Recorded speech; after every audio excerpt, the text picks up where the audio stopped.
Vidmori POV. Well, that fight went about as well as I expected. Between the slight disconnect of having to think about how to move and command my new body, and facing a warrior experienced in combat against other beings of this world, I knew I didn't really stand a chance. However, it was an excellent opportunity to figure out how people in this world fight. After Rionim dismissed himself, I was approached by a few people. Trisha and Sylvia were the two I immediately recognized, though, after a couple of moments, the names of the remaining two came to mind, that being Miriam and Isaac. I offered a smile at their approach, as my hands came up to the black cloth that Historietta wrapped around me. I had only barely noticed it was starting to unravel and fall off, due to it being ripped apart after Rionim cut me in half. "Hey there, what's going on?" I ask, with a healthy amount of curiosity in my voice, as they draw closer. Miriam was the first to speak up, even if it looked like Sylvia was about to speak as well, though she patiently held her tongue and listened, as Miriam pat my arm in an encouraging manner. "You did very well out there, Vidmori. I feel you performed valiantly against a superior opponent, though I'm certain that with time you'll be able to reach Rionim's level," she enthused cheerfully, before looking me over. I was a little surprised by her opening. Had I really performed so poorly that I needed my spirits lifted like that? Well, I can't sense any ill intent from her. In fact, she sounds rather genuine, even if the expressions of those around her betrayed that they felt she made a faux pas. After a moment, I decided to just match her energy and smile a little more. "Well, thank you for your kind words. I shall do my best to get the hang of my new body. Maybe I'll figure out how to make use of my mana heart while I'm at it," I said, before looking among the group as a whole and continuing. "Was there anything else?" Sylvia piped up at that, as she stepped forward beside Miriam. "Vidmori, if you would allow us to borrow you for a little bit, we'd like to take your measurements so we can get started on making your clothes and armor," she explained, Miriam offering a nod of confirmation at that. Trisha spoke out as she stepped out from behind Miriam, and offered a bit of a smile. "And I was hoping to talk a little shop, figure out what sort of weapons you're looking for, and maybe we can go see that forge you prepared for me," she explained, sounding somewhat hopeful near the end. I couldn't help but smile a bit and nod. "Very well. Feel free to take your measurements," I said, as I looked between Sylvia and Miriam, though I looked over to Isaac as he stood close by. "Can I help you with anything?" I offer, since he seemed to be waiting so patiently. Isaac was vaguely surprised when I addressed him, and after he took a moment to look between the others, he shrugged and then looked back at me. "I'm just here because I don't have anything better to do," he said simply, as he nodded at his own words. I wasn't sure what to make of that, my head tilting ever so slightly at his words, before Miriam grabbed at my arm. "Come on, let's get you inside," she said excitedly, leading me into the longhouse and sitting me on one of the benches along the tables. "Wait right here. I've got to go get my things," she said cheerfully enough, as she stepped away, Sylvia following after to grab her own things. "So," Isaac started to say, trailing off as he seemed to need another moment to gather his thoughts. "When was the first time you killed someone?" he asked, earning him a smack against the back of his head as Trisha frowned at Isaac. "You just sat down. Who starts a conversation like that?" she admonished, before looking at me while shaking her head. "Sorry about him. I think he has a bad case of foot in mouth," she explained apologetically to me, before staring daggers at Isaac. I couldn't help but offer a kind smile as I leaned back against the table behind me. "It's fine. I don't mind," I offer in response, before looking at Isaac and looking him over. He definitely looks like some kind of warrior between the well-cared-for sword on his hip and the unique set of hide armor that he wore. "Why'd you ask? Have you killed anything or anyone before?" I decided to start, with regard to Isaac's question. Isaac averted his gaze, and I can feel a sense of embarrassment coming from him, though about what I'm not sure yet. Not really, no. I haven't gotten the chance. I was just a guard recruit before this.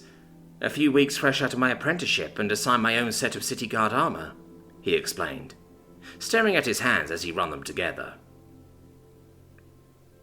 I reached out, gently patting his shoulder, and gave him a little shake before pulling away. I don't know what sort of expectations you were raised on in this world, but there's nothing to be ashamed of when it comes to having never killed anyone or anything before.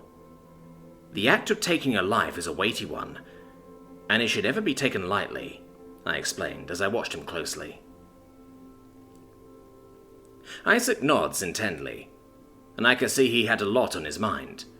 Though before he could continue, Miriam returned with her tools, followed closely behind Sylvia as the duo set their things down on the table behind me.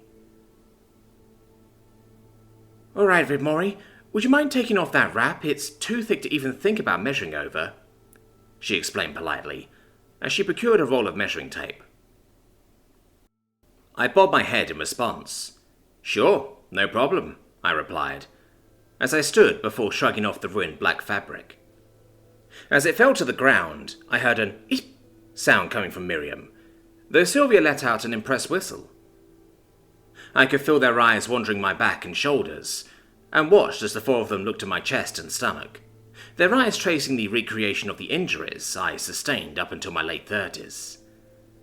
Sorry if they're disturbing to look at. Medical professionals were few and far between, and dangers were plentiful. I often had to treat my own wounds in the field, and they were never pretty, I explained with a dry chuckle, as I rubbed the back of my head. Hell, these aren't even all of them. Revere recreated my body while I was in my prime. I still have a couple decades of wear and tear not present here, I mused, hoping to lighten the mood. Though looking over at Miriam, that didn't really seem to help. "Wow," was all that came from Trisha, as she took a seat beside Isaac. Miriam just reached out and gently placed a hand on my shoulder. I could feel the unfiltered compassion coming from her, as she looked up into my eyes. "You've sure been through a lot, haven't you?" That? Damn. I wasn't expecting that. It's a good thing I'm just wood right now. I have a feeling that some tears might have escaped if I was flesh and blood. I'm able to contain myself well enough, as I reach around and gently pat Miriam's hand before pulling back. "Yeah, but I think I'm in a better place now," I offer in response. I have a feeling that she might not entirely believe me, but she didn't push the topic, as she started measuring my arms while Sylvia went about measuring my legs and feet. While that happened, I decided to look back over at Isaac and offered a bit of a smile. "Let's continue our talk later, if you don't mind," I offer. It's clear the guy is after something, and I don't want to outright ignore him. This earned Isaac a curious look from Miriam, though Isaac just averts his gaze and nods. Sure, all right, later," he replied almost sheepishly. After a few moments of silence, Trisha spoke up while staring at one of the scars along my back. "So, Vidmore, I've got some big questions for you," she said, as she stood and walked around in front of me to make eye contact, while making sure to stay out of Miriam and Sylvia's way as they measure my chest and hips. Meeting her gaze, I offer a smile and nod. "Sure, and I might have some big answers," I replied with amusement. This managed to wrangle a small smile from Trisha before she continued with her thought process.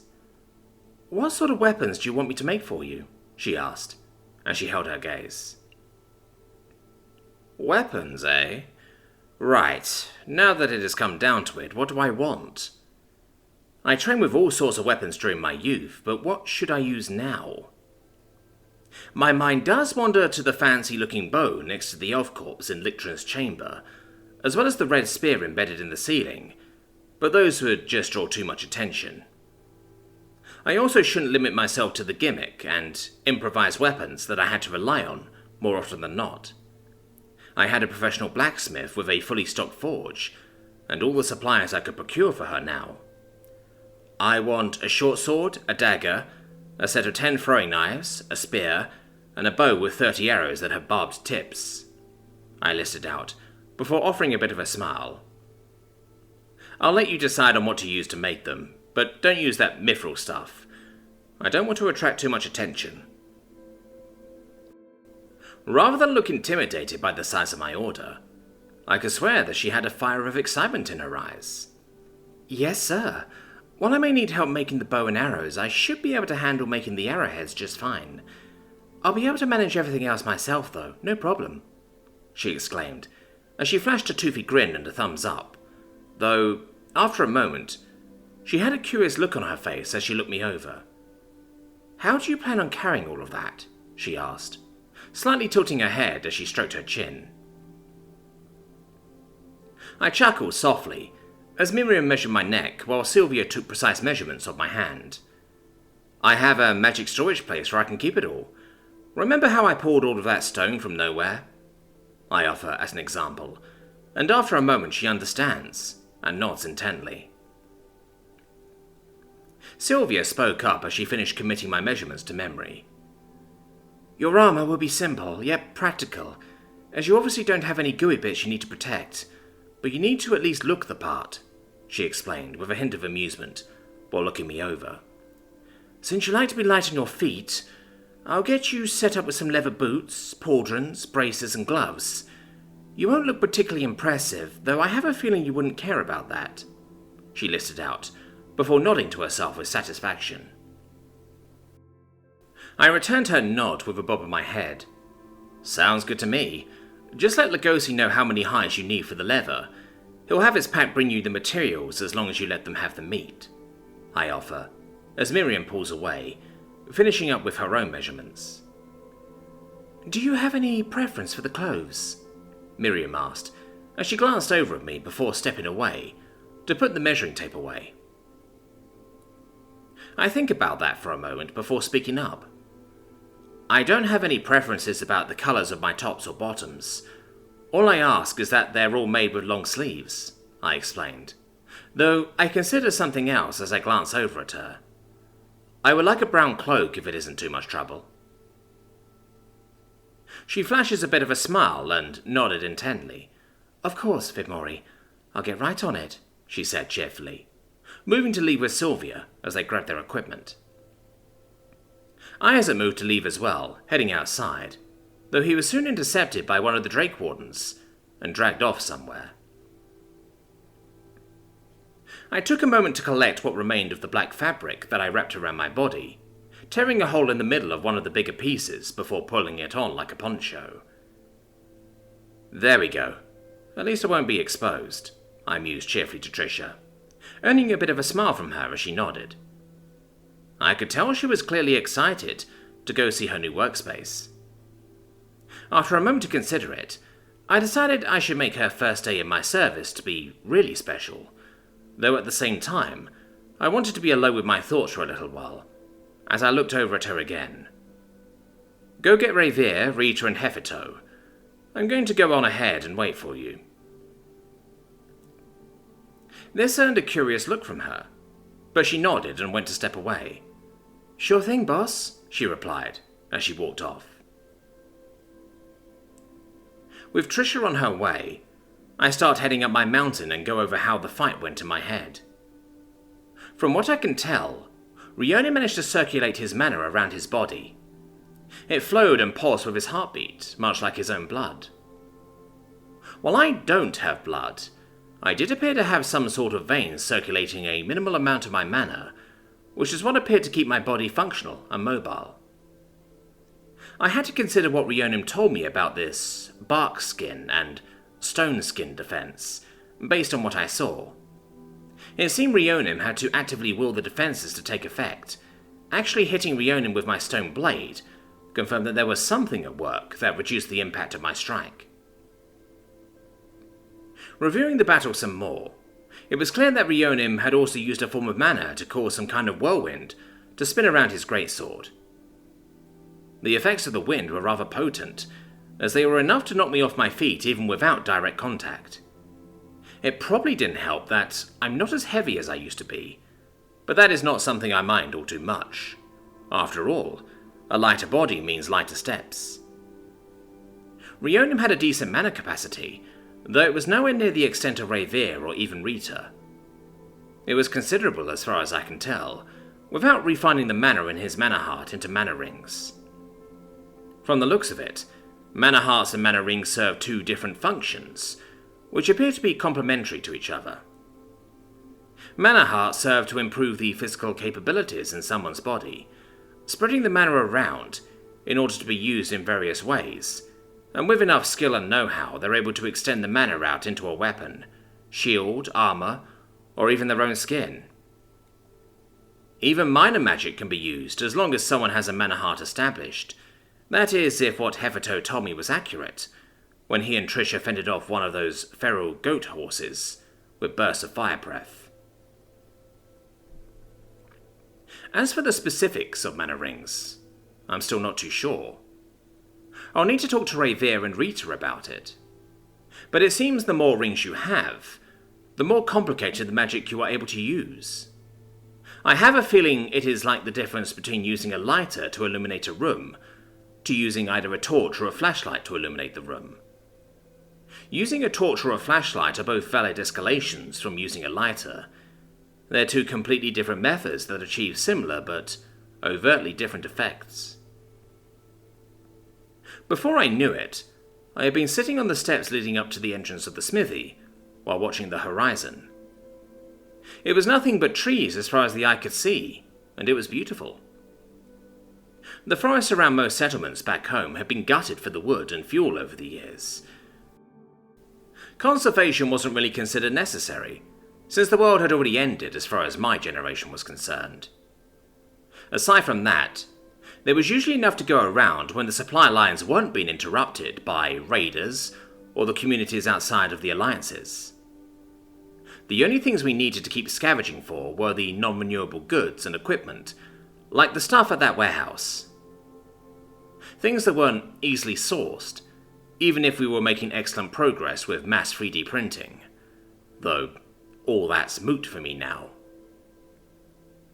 My musings of my old life came to an end as I spotted Hefito excitedly leading Rita, Revere and Trisha up along the steps of my mountain. Hefito was the first to reach me, lunging onto my legs as I scooped him up and brought him around to my shoulder. "Glad you found your way up all right.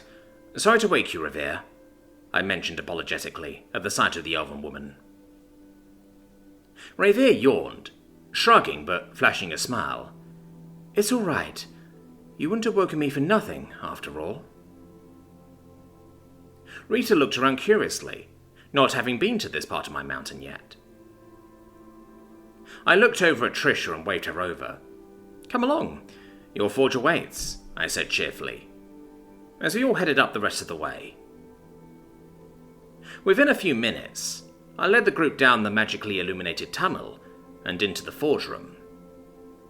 Trisha, for her part, was ecstatic, as she moved from one end of the room to the other before hopping around with a grin on her face, before going over to Hefito and scooping up the cat. "Hefito, the fires of the forge await," she exclaimed. Hefito growling with delight as he wiggled around excitedly. I couldn't help but grin at how excited she was, but I cleared my throat and spoke up. "Before you get started, we have a bit of business to attend to." Trisha looked fairly surprised, but nodded as she clutched Hefito close. "Oh, sure, boss. What's up?" "Do you have a last name?" I asked curiously.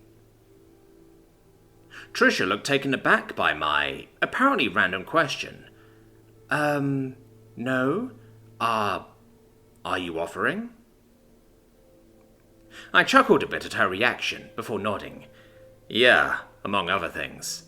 I would like to form a bond with you if you're interested. I'll grant you a last name and a title. These two things will grant you a considerable amount of power and allow you to communicate with all my non-verbal beasts," I explain, gesturing to Hefito as Trisha glanced down at the red cat and looked rather thoughtful. Trisha starts to say, lifting Hefferto up and looking him in the eyes. Hefferto offered a feline smile and gently pressed his paw against her cheek. Trisha chuckled a bit before bringing him back down to her chest and looking over at me again. I'll do it. Thank you.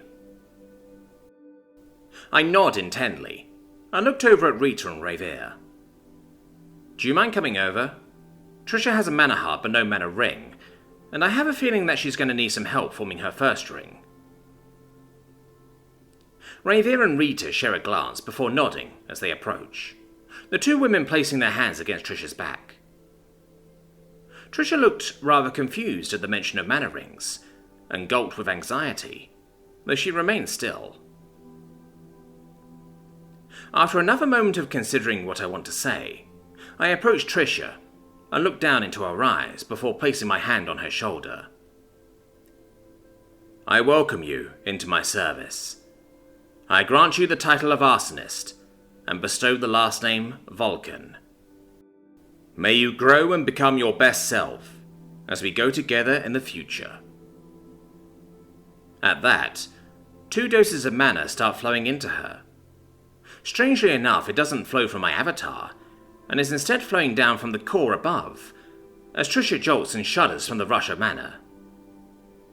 Thankfully, both Rita and Revere set to work, and quickly stabilized the teen blacksmith, her mana heart growing and pulsing dramatically, when a ring starts to spiral and swirl around it.